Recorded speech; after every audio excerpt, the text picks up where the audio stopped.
नमस्कार, हमारे channel knowledge Sikar में आपका स्वागत है, जिसमें हम हिंदी के ट्यूटोरियल वीडियोज़ अपलोड करते हैं।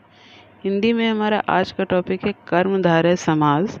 इससे पहले हम वीडियो की शुरुआत करें, आप हमारे चैनल नॉलेज सीकर को सब्सक्राइब कर दें और बेल आइकन को ऑल पर सेट करना ना भूलें, ताकि हमारे हर एक वीडियो का नोटिफिकेशन आपको मिलता रहे। हिंदी में समास पर हम एक वीडियो पहले ही अपलोड कर चुके हैं। यह समास पर हमारा दूसरा वीडियो है। समास संक्षिप्तीकरण को कहते हैं। दूसरे शब्दों में कहा जाए तो समास संक्षेप करने की एक प्रक्रिया है। जब दो या दो से अधिक शब्दों का परस्पर संबंध बताने वाले शब्दों या फिर कारक चिन्हों का लोप होने पर उन दो या दो से अधिक शब्दों के मेल से बने एक स्वतंत्र शब्द को समास कहते हैं।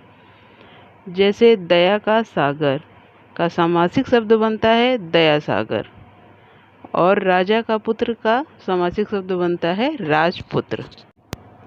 समास के 6 भेद होते हैं: कर्मधारय समास, तत्पुरुष समास, अव्ययी भाव समास, द्विगु समास, द्वंद्व समास और बहुव्रीहि समास। कर्मधारय समास जिस समास में प्रथम पद विशेषण या उपमान होता है और द्वितीय पद विशेष या उपमेय होता है, अर्थात विशेषण विशेष से और उपमान उपमेय का संबंध रहता है, उसे कर्मधारय समास कहते हैं। कर्मधारय समास में द्वितीय पद के अर्थ की प्रधानता होती है, इसलिए कर्मधारय समास को तत्पुरुष समास का भेद माना जाता है। इस समास को स्वतंत्र कर्मधारय समास के रूप में भी माना जाता है, जो सही नहीं है। कर्मधारय समास में प्रथम पद विशेषण या उपमान होता है और द्वितीय पद विशेष या उपमेय होता है। किसी सामासिक पद में शब्द आगे पीछे होते रहते हैं, परंतु उनमें विशेषण विशेष और उपमान उपमेय का संबंध सदैव बना रहता है।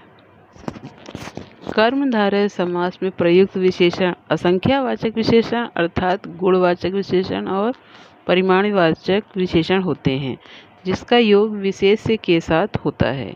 यदि किसी सामासिक पद में निम्नलिखित 4 स्थितियों में कोई स्थिति बन रही हो तो वहाँ कर्मधारय समास होता है। पहला है विशेषण विशेष से युक्त पद होने पर, और दूसरा है उपमेय उपमान से युक्त पद होने पर, तीसरा है रूपक अलंकारिक से युक्त पद होने पर, और चौथा है उपसर्ग से युक्त पद होने पर।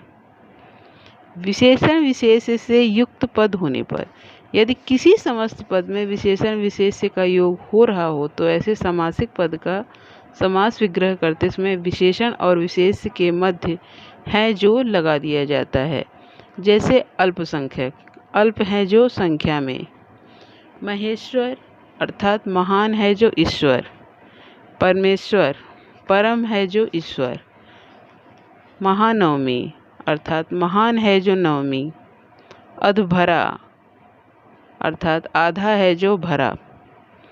उपमेय उपमान से युक्त पद होने पर यदि किसी समस्त पद में उपमान उपमेय का योग हो रहा हो तो ऐसे समासिक पद का समास विग्रह करते समय उपमान और उपमेय के मध्य के समान लगा दिया जाता है।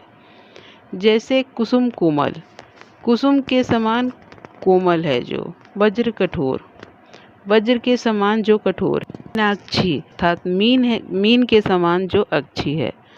मुख कमल, कमल के समान है जो मुख। रूपक अलंकारिक से युक्त पद होने पर जैसे शोक सागर, सागर रूपी शोक या सागर के समान है जो शोक। क्रोधाग्नि, अग्नि रूपी शोक या अग्नि के समान है जो क्रोध। वेद संपत्ति, वेद रूपी संपत्ति। ताराघट अर्थात तारा रूपी घाट। विद्याधन अर्थात विद्या रूपी धन। उपसर्ग से युक्त पद होने पर यदि किसी उपसर्ग को विशेषण की तरह प्रयुक्त किया गया हो तो वहाँ भी कर्मधारय समास होगा। उपसर्ग का महत्व अव्ययी भाव समास, तत्पुरुष समास और बहुव्रीहि समास में भी होता है। इसलिए कर्मधारय समास में उपसर्ग का प्रयोग विशेषण की तरह होता है, न कि अव्यय की तरह। जैसे कुपुत्र अर्थात कुत्सित है जो पुत्र। कुमार्ग, कुत्सित है जो मार्ग। कर्मधारय समास के उदाहरण: श्वेत पत्र, श्वेत है जो पत्र। महाराजा अर्थात महान है जो राजा। अधमरा जो आधा मरा हुआ है। श्याम सुंदर श्याम जो सुंदर है। अंधविश्वास अर्थात अंधा विश्वास। चरण कमल कमल के समान चरण। मुखारविंद अरविंद के समान है जो मुख। नृसिंह सिंह के समान है जो नर। घनश्याम घन के समान है जो श्याम। कर्मधारय समास और द्विगु समास में अंतर। कर्मधारय समास में असंख्यावाचक विशेषण प्रयुक्त होता है और द्विगु समास में संख्यावाचक विशेषण प्रयुक्त होता है। कर्मधारय समास का प्रथम पद संख्यावाची नहीं होता है। द्विगु समास में प्रथम पद संख्यावाची होता है। कर्मधारय समास में समस्त पद समूह का बोध नहीं करवाता है। द्विगु समास में समस्त पद समूह का बोध करवाता है।